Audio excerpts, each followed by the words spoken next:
Elitism and Why We Hate Congress by Josh Lowenberg, Michael Husson, and Brad Shearer. Let's start by understanding elitism in the context of American government. Elitism is the idea that real political power isn't held by the average citizen, but instead by a small group of wealthy and influential elites, like corporate executives, lobbyists, or former politicians. These individuals or groups have the resources, access, and insider knowledge to shape policy behind the scenes, often without being held directly accountable by voters. In AP government terms, elitism is one of the three major democratic theories, along with pluralism and participatory democracy.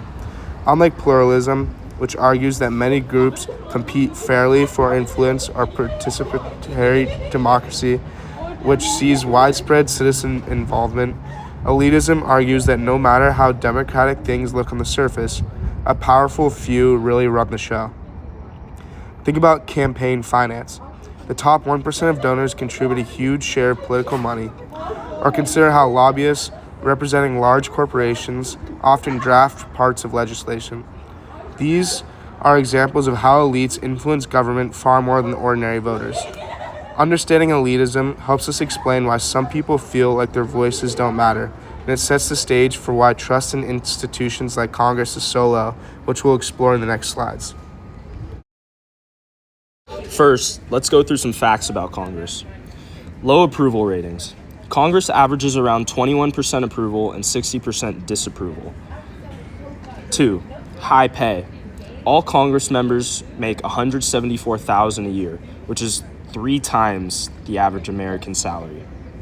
Number 3, old age.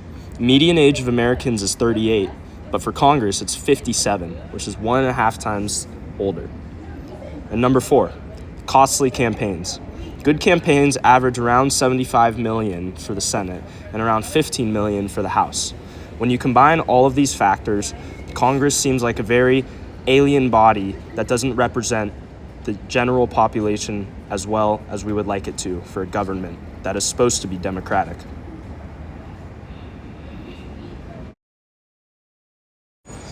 So why do we hate Congress?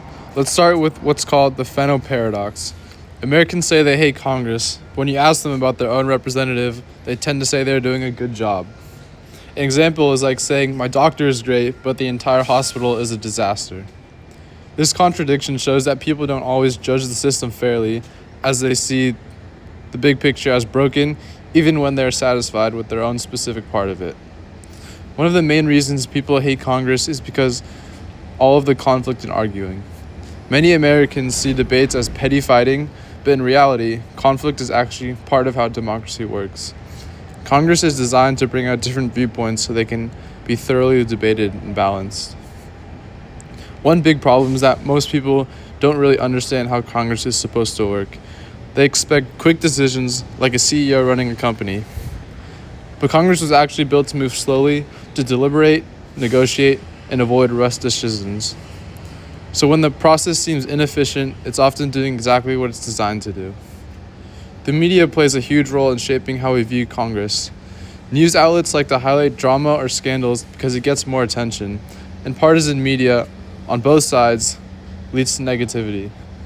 Social media only adds fuel to the fire by pushing extreme views and making moderate cooperation seem invisible. So we end up with a very distorted, negative view of Congress. Finally, a lot of our frustration comes from the fact that we expect Congress to do everything, and to do it perfectly. We want it to be transparent, but also efficient. We want representatives to focus on our local needs, but also fix national problems. These expectations are often contradictory. It's like asking someone to be fast and careful at the same time, making it almost impossible to win.